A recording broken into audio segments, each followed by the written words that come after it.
The Paul Caneiro murder trial in Monmouth County started this morning in a very detailed, plotting, methodical, financial way.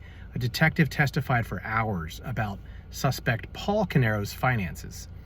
However, after lunch, at the conclusion of her testimony, prosecutors played 2 video calls of Keith Caneiro a day before he was killed in 2018, along with his whole family.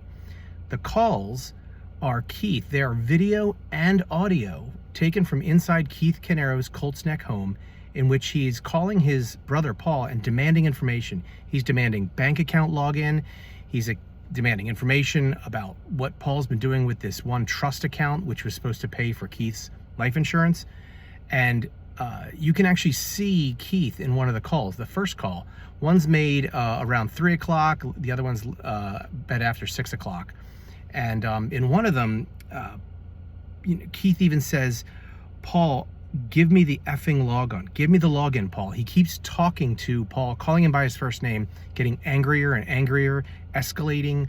And the call ends with Keith asking Paul to call him in a few hours.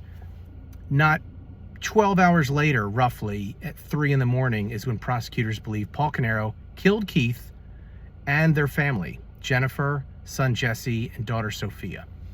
Now, the financial testimony in the morning, while it was very, excruciating at times, it also led to some interesting moments going over Paul Caneiro's finances in 2017 and 2018.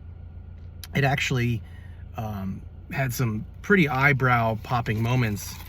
For example, Keith Caneiro paid $36,000 one year for his mortgage payments, but also paid $39,000 that year for his leases on 3 Porsches.